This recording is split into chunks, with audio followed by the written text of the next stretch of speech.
Ready? Play. I ask you, you reached the semis of the Aussie Open in 23. You won the Dallas Open in 24. You've had a great run at DBO and then a great run at Indian Wells. You're on the cover of our magazine and it says Florida loves you. How great is it to be Tommy Paul right now? It's been fun. You know, we've been working very hard for a while, but it was nice after Australia and really after Australia and after Delray or Acapulco, sorry, we had some nice training blocks there where we got to work, and I think that's when I play my best tennis, is when I have some time to, you know, load up the body and get strong before the tournaments start. Obviously with our season, it's pretty jam-packed, so it's not always easy to get the work in that we really need to. So I was lucky and unlucky to lose first round in Acapulco, but I thought that helped.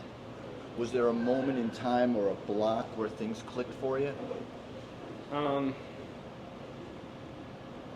mean, not really. I think it's not just like one day. You just wake up and everything's great, you know. I mean, everything that I thought I did well last week, I mean, I had been working on for a long time. So no, I don't think there was one day. Can you talk a little bit about your last match?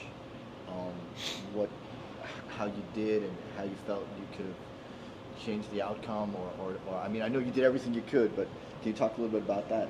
Yeah, I mean, I was pretty nervous going into the match. I was like very, very excited, obviously, but nervous the whole first set, which you wouldn't probably be able to tell because I played amazing. I thought I played really well in the first set, but I felt actually more comfortable in the second set. But I think he picked up his level a ton. He took advantage of a couple opportunities there in the second. And then, in the third, I didn't start the way that I wanted. I started up 40 love on my serve and then got broken. Kind of set the tone for the third set, which was pretty unfortunate for me. And you're known as the fittest guy, got to be one of the fittest guys on the tour. How important is that to you in these matches? I mean, is that just everything? Yeah, I mean, it's nice to not like think about, because I mean, a lot of players, you know, down the stretch, whether it's fourth set, fifth set, like they're thinking about like if my body's gonna hold up or if I'm tired or whatever, and it's nice to be able to not think about that and focus on tennis solely. So yeah, I mean, I take pride in working very hard off the court, and will continue to take pride in it. Tommy, you had a great start of the year. Taylor has a great start of the year. Francis here as well. How do you see overall American tennis among this new, the situation of right now, because I have a lot of new other players? How do you see how American tennis fitting in this new situation of this new scenario of tennis? In what way? Like, it's like, how do you guys, because there's like Carlos, there's Sinner, there's some other guys like just erupting. How's American tennis? How are you guys trying to find your space there?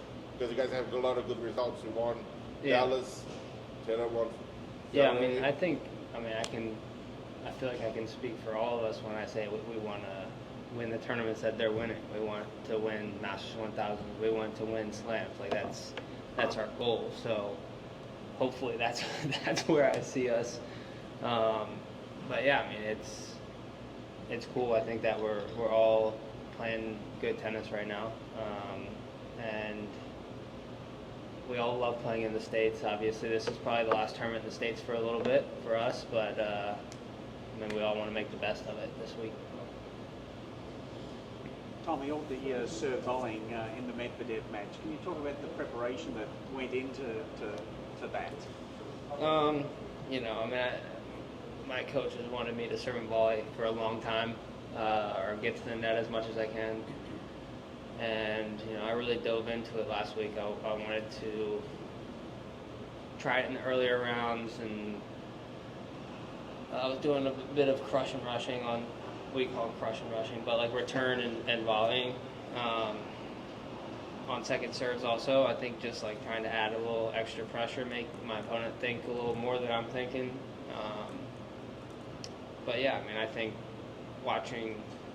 for me last week, watching a lot of like the legends of the game was cool for me, because I got to see how they came in, and they had, I mean, in the 80s and 90s, like the players were obviously amazing players, but they had massive weaknesses, and the way that they could hide their weaknesses by coming to the net was pretty cool. And I thought, I mean, it was interesting for me. The general consensus is that it's a little tougher today with the power game to be a serve volley or come to net.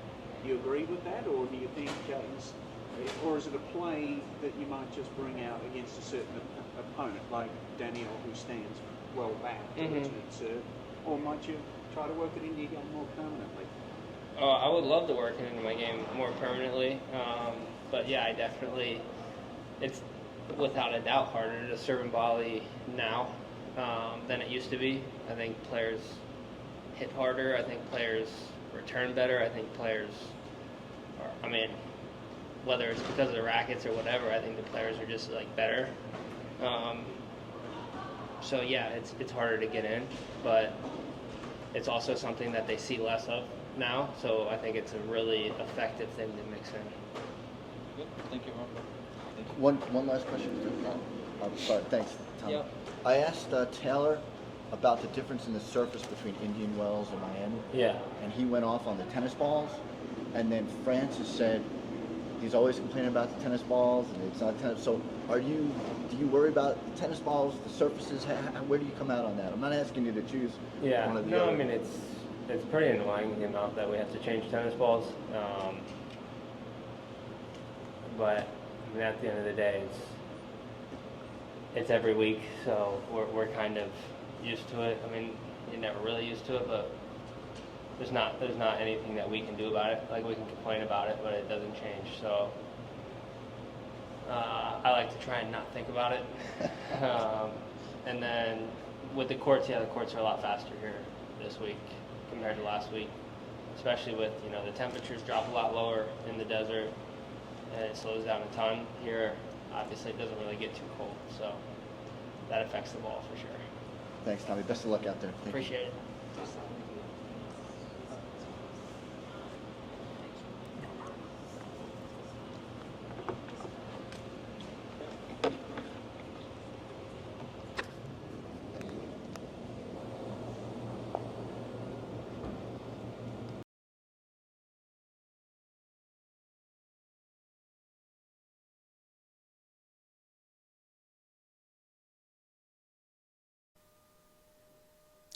If you enjoyed this video, make sure you hit that like button.